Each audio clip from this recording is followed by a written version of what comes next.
강민경은 여성 듀오 다비치의 멤버로 130만 구독자를 보유한 유튜버이자 의류 브랜드를 운영하는 CEO로도 활동하고 있다. 키 167cm, 몸무게는 52kg, 거기에 뽀얀 피부와 상당히 예쁜 얼굴로 연예계 1티어급 비주얼로 꼽히는데 허리 24인치, 엉덩이 37인치로 황금 골반이란 수식어가 붙을 만큼 콜라병 몸매로도 유명하다. 나이는 90년생으로 서울 송파구에서 태어나 경기도 일산에서 학창시절을 보냈고 학창시절 때부터 강민경은 얼짱으로 유명세를 탔다. 당시 싸이월드를 하던 시절이었고 강민경의 사진을 한 친구가 얼짱 카페에 올리면서 하루 방문자 수가 1000명을 넘을 정도로 관심을 받게 된다. 미니홈피뿐만 아니라 강민경의 학교로 선물과 팬레터가 올 정도였고 4000명의 팬카페가 생길 정도로 큰 인기를 모았다. 강민경은 중3 때 한 소속사의 연습생이 됐는데 바로 코어 콘텐츠 미디어 김강수의 소속사였다. 당시 소속사는 걸그룹 티아라를 준비하고 있었고 강민경은 원래 티아라의 멤버로 2007년에 데뷔할 예정이었다고 한다. 하지만 춤을 너무 못 췄던 강민경은 티아라 데뷔조에서 결국 밀리게 되며 준비 중이었던 다른 발라드 그룹에 들어가게 됐고 그게 바로 다비치였다. 이때 강민경은 회사에서 한 여자를 보게 되는데 외모를 보고 속으로 새로 오신 경리분이라 생각했다고 한다. 그러다 강민경은 캐스팅 디렉터에게 자신과 함께할 팀 언니라며 한 사람을 소개받는데 그녀가 바로 이혜리였다고 한다. 당시 강민경은 티아라에서 제외됐기에 지금의 돈독한 감정과는 달리 어린 마음에 이혜리를 원망했었다고 한다. 어찌됐든 그렇게 결성된 다비치는 티아라가 데뷔하기 1년 전인 2008년에 데뷔했고 가요계 마이다스의 손이었던 김광수는 뮤비 주인공으로 당대 최고 스타였던 이효리와 이미영까지 캐스팅해주며 다비치를 빡세게 지원해줬다. 그렇게 탄생한 데뷔곡이 바로 미워도 사랑하니까였고 데뷔 한 달도 안 지나 각종 음악방송을 씹어먹었다. 혜성같이 등장한 다비치의 파급력은 가요계에 한 획을 그을 만큼 파격적이었다.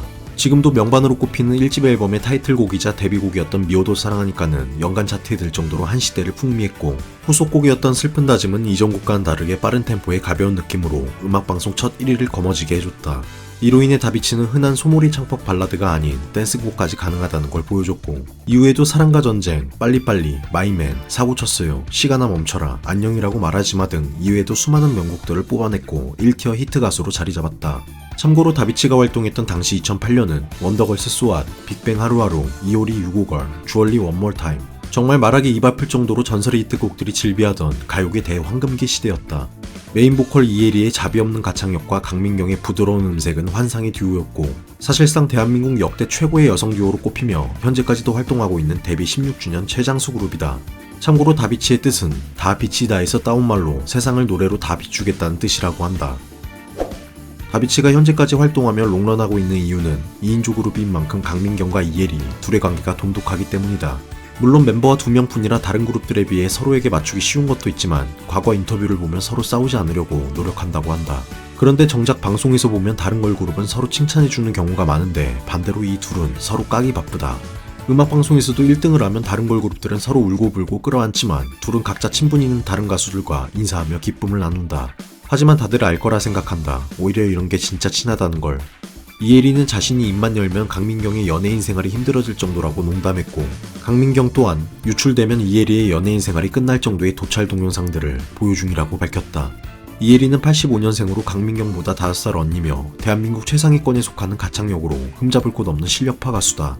2022년 결혼을 해 품절녀가 됐고 결혼식 때 강민경은 감동적인 축사로 이혜리를 오열하게 만들었다. 그 후 2023년에 사실상 신혼여행이었던 결혼 1주년 기념여행을 갔는데 남편과 둘이 아닌 강민경과 셋이 여행을 갔다고 한다.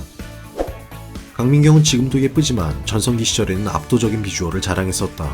하지만 그런 그녀도 흑역사가 있었는데 다름 아닌 데뷔 무대였다.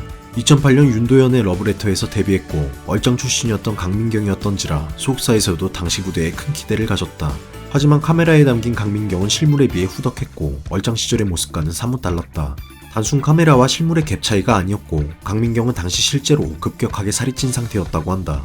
이유는 티아라에서 제외되고 데뷔도 미뤄져 스트레스로 인한 체중 증가였고 카메라에 비친 자신의 모습에 충격을 받은 강민경은 2달 동안 고구마만 먹으며 빡세게 살을 뺐고 결국 정변에 성공하게 된다. 강민경의 강점은 얼굴뿐만 아니라 타라시안급 바디라인으로 유명한데 전체적으로 슬렌더 몸매지만 넓디 넓은 그녀의 황금 골반은 남자들에겐 거부할 수 없는 매력 포인트였다. 강민경은 원래 어릴 때부터 골반에는 자신 있었고 중3 때 2차 성징으로 확 커졌다고 한다.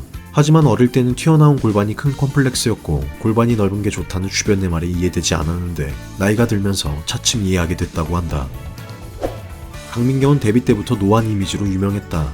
DC에서 뽑은 노안 여자 연예인 1위에 오르기도 했는데 이를 본 임수양은 강민경에게 카톡을 보내 놀렸다고 한다. 참고로 임수양도 노안으로는 한따까리 했지만 당시에는 6위에 랭크됐다. 강민경은 노안 소리를 듣고 싶다며 고민을 밝히기도 했지만 나중에는 오히려 노안 이미지가 자신이 부르는 노래에 더 맞다며 받아들이기도 했다. 근데 노안이라 해도 늙어 보이기보단 성숙한 느낌이 강했고 오히려 지금은 동안이 됐다. 근데 보면 어렸을 때 빨리 삭으면 나이 들어서 확실히 동안이 되는 경우가 많은 것 같다. 강민경은 2018년부터 유튜브를 시작했다. 채널 이름은 강민경, 주로 콘텐츠는 다비치로 행사 다니는 모습이나 요리, 맛집 투어, 출근 등 일상을 담은 브이로그며 현재 130만 구독자를 모을 정도로 대형 유튜버로 자리 잡았다. 촬영과 편집도 직접 하고 그만큼 유튜브에 대한 애착을 보이며 업로드도 꾸준한 편인데 편집 퀄리티를 보면 신경을 많이 쓰는 것 같다. 케바케지만 브이로그를 올리는 연예인들은 대부분 편집자를 두고 촬영만 하는 경우가 많은데 강민경은 트렌드도 잘 읽고 센스 있게 편집도 잘한다. 하지만 2020년 디스패치에 의해 뒷광고 대상자로 지목되며 논란이 터지게 된다. 한 영상에서 자신의 애장품을 소개했는데 디스패치가 이 영상을 저격한 것이었다. 당시에는 지금처럼 유료 광고 표시가 의무화가 아니었고 강민경은 이에 대해 해명했는데 소개한 제품은 정말 자신의 애장품이었고 영상에 올라간 후 해당 브랜드에서 영상을 보고 광고로 사용해도 되냐 해서 허락한 거라고 한다. 정리하자면 강민경은 정말 자신이 평소에 사용하는 아이템을 소개했고 사전에 협찬이나 금전을 받은 게 아니었다. 해당 브랜드는 자신들의 제품 소개 부분만 광고로 사용한다고 강민경에게 동의를 구한 거였고 자신의 영상 자체는 해당 브랜드의 광고 영상이 아니었기에 유료 광고 표시를 할 필요가 없다고 판단했다고 한다. 문제는 논란이 됐던 영상은 그렇다 치고 평소 광고를 받아 만든 다른 영상이 있었는데 영상에서 일부 제품만 광고임을 표시하고 나머지 제품은 표기를 안 해 눈속임이라며 비난을 받았다. 결국 강민경은 다시 한번 장문의 사과문을 올렸고 이번에는 해명에 초점을 맞춘 게 아닌 솔직하고 깔끔하게 사과의 마음을 전했다. 물론 강민경이 확실히 잘못한 건 맞지만 어쨌든 유료 광고 표시를 한 건 맞고 뒷광고보다는 표기 실수를 한 게 맞지 않나 싶다. 이때 한의원도 함께 논란이 됐고 둘의 논란으로 유튜브는 뒷광고 피바람이 불었다. 강민경은 유튜브 말고도 따로 하는 사업이 있는데 바로 아비에무아, 그녀가 만든 의류 브랜드다. 평소 트렌디한 감각으로 사복 패션이 남달랐던 강민경이라 아비에무아는 강민경의 네임밸류와 함께 순항하고 있었는데 2023년 열정페이 논란이 터지게 된다. 논란이 된 건 아비에무아의 CS 직원 채용 공고 때문이었는데 연봉 2,500만원에 대졸학력, 경력 3년 이상의 조건이 써있었다. 즉 신입을 뽑기 위해 공고를 올린 건데 요구 스펙도 그렇고 특히나 연봉이 너무나 터무니없었다. 결국 민심은 폭발했고 강민경은 또다시 엄청난 비난을 받게 된다. 이에 대해 강민경은 사과문을 올렸는데 직원이 신입 공고에 경력직 공고를 재사용해 벌어진 사고라고 밝혔고 경력 없는 신입이라 해도 2,500만원은 너무 짜치지 않냐는 지적에 신입 연봉도 3,000만원으로 올린다고 했다. 신입 연봉 2,500만원은 최저임금을 넘어 법적으로 문제는 없었지만 중소기업들의 평균적인 신입 초봉은 2,800만원 정도라 다른 기업들에 비해 낮은 건 사실이었다. 어쨌든 강민경은 논란을 무시하지 않고 발빠른 피드백과 대처를 했고 결과적으로 해당 공고로 직원이 채용되기 전 마무리됐기에 그 누구도 피해 입지 않은 사건이었다. 하지만 신입 연봉이 평균보다 적게 책정된 건 팩트였고 2년 전에도 비슷한 실수가 있었기에 정말 실수가 맞냐며 강민경은 이미지에 큰 타격을 입었다. 강민경은 소문난 미식가로 음식에 대한 애착이 상당하다. 그만큼 유튜브에서도 먹방을 하거나 직접 요리를 하는 모습이 많은데 특히 그녀의 채널 고정 컨텐츠인 차밥 10끼는 예전이나 지금이나 전국적으로 행사를 많이 다니는 다비치라 차로 이동을 하며 먹방을 하는 컨텐츠다.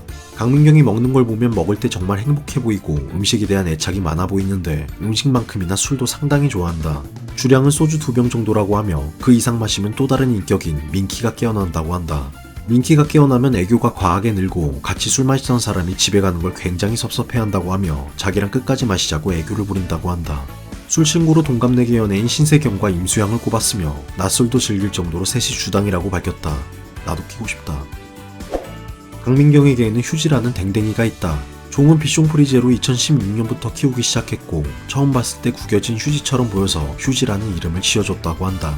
강민경이 상당히 아끼며 그만큼 SNS나 유튜브에도 자주 등장하는데 상당히 귀여워서 많은 인기를 누리고 있다.